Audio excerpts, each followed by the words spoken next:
तो हम बात कर रहे थे विचारों की। तो जो विचार हैं वो क्या हैं और हमारे दिमाग में जो विचार आते हैं, उन विचारों का महत्व क्या है? हम सभी लोगों के दिमाग में इतने सारे विचार आ रहे हैं और सब लोगों के दिमाग में बहुत अलग-अलग विचार आ रहे हैं। किसी के दिमाग में कोई विचार है, किसी के दिमाग में कोई विचार है और विचार इतने सारे विचार हैं इस दुनिया में, हम जहाँ भी देखते हैं एक विचार ही है। चाहे वो किसी का घर है या कोई गाड़ी है या कोई सोच है या कोई धर्म है या कोई किताब है, वो हर व्यक्ति का कोई ना कोई विचार है। तो जीवन में जो भी किसी व्यक्ति ने जो जाना है, जो समझा है, जो उसने अनुभव किया है, वह सारी चीज़ों को हम विचार कहते हैं। लेकिन एक विचार वो होते हैं जो हमारे दिमाग में अक्सर आते जाते रहते हैं। तो उनमें से जो हमारे जीवन में विचार आते हैं, जैसे कि अभी तो साइंस ने भी ये बता दिया है कि इंसान के जीवन में दिन भर में कम से कम 6-7 हज़ार जो है वो विचार आते हैं, थॉट्स आते हैं। और इन थॉट्स का कोई मीनिंग नहीं होता।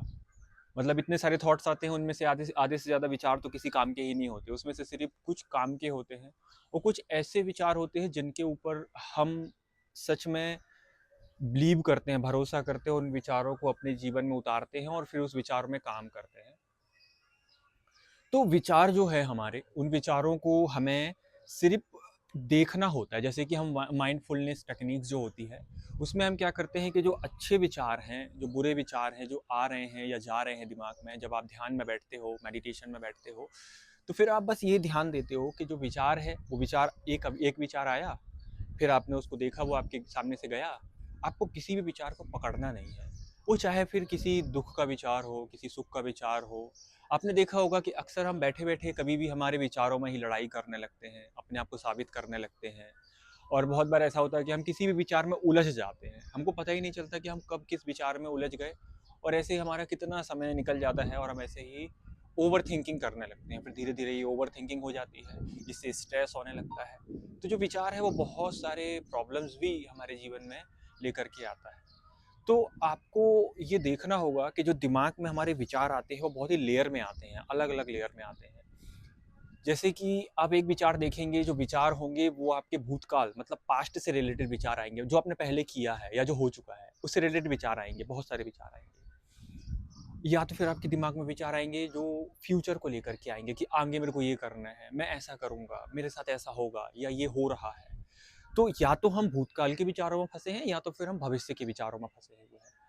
हम प्रेज़ेंट के जो विचार हैं, उनको ध्यान नहीं देते और फिर ऐसा होता है कि जो सारे के सारे विचार आ रहे हैं हमारे दिमाग में, उन विचारों में ज़्यादातर जो विचार हैं, वो हमारे सराउंडिंग से रिलेटेड हैं। मतलब जो हमारे चारों ओर जो चीज़ें फैली हुई है ना, जैसे आप कहीं पे काम करते होंगे या आप स्कूल जाते हैं या फिर आप किसी विषय में किसी कंपनी में हैं या किसी फैक्ट्री में, कहीं भी मतलब आप घूम रहे हैं या आप जो भी हैं, आर्टिस्ट हैं, जिस भी प्रकार के आप इंसान हैं, आपको उससे रिलेटेड विचार आएँगे, आपके फैमिली से रिलेटेड विचार आएँगे, आपके दोस्तों से रिलेटेड विचार आएँगे।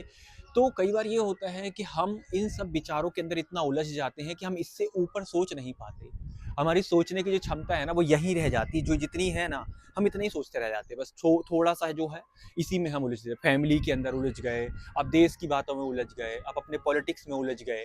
तो ये जो विचार का जो एक दायरा है, वो यही छोटे-छोटे दायरों में आप फँसे रहते हो। कभी इस दायरे से निकलते हो, तो कभी इस दायरे में फँस जाते हो, फिर कभी इस दायरे में फँस जाते हो। तो ये दायरे जो हैं, आपको ये रोकने का काम करते हैं। तो अगर आप अध्यात्म में अपनी ऊँचाइयाँ अब बहुत ऊपर जाना चाहते हो, आप समझना चाहते हो, इस ब्रह्मांड से, इस यूनिवर्स से जुड़ना चाहते हो, उस डिवाइन पावर को जिसको हम भगवान कहते हैं लाइक उसको आप समझना चाहते हो, तो पहले आपको इन सब विचार जो हैं, इनसे बाहर निकलना होगा। नहीं तो आप इन्हीं विचारों में फँसे रहोगे, ये जो छोटे विचार हैं, इन्हीं में आप फँसे रहोगे, आपको पता ही नहीं चलेगा कि क्या हो रहा है आपके साथ में। आप आँख बंद करके मेडिटेशन भी करते हो, तो आप इन्हीं दोस्तों से उलझ गए, आप अपने बीवी से, दोस्तों से, भाई से, फैमिली में, इन सब चीज़ों में उलझे रहते हो। थोड़ा और ऊपर जाते हो तो ज़्यादा से ज़्यादा पॉलिटिक्स में इधर-उधर भी, कहीं भी मतलब ये बहुत उथले लेवल की चीज़ें हैं, बहुत ही उथलापन है ये। हम इसी में फँसे रहते हैं। हमको इन सब को छोड़ कर के इससे ऊपर जाना है, इनसे ऊपर निकलना है, आपको बात-विवाद नहीं करने। मैंने आपको बताया था कि किस तरीके से एक वीडियो में मैंने बात की थी आपसे, अगर मैंने ये वीडियो आपने देखी है, तो उस वीडियो में मैंने ये बात की थी कि हमारे चेतना के अलग-अलग स्तर होते हैं।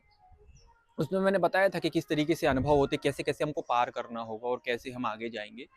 तो ये विचारों का एक संवाद था जो मैंने बताया आपको। इसके अलावा अब हम बात करेंगे कि हमारी जो चेतना है, जो हमारी कॉन्शियसनेस है, जो हमारी सोचने की क्षमता है, तो हम चेतना, सबकॉन्शियस माइंड और सुपर कॉन्शियस माइंड के बारे में बात करेंगे।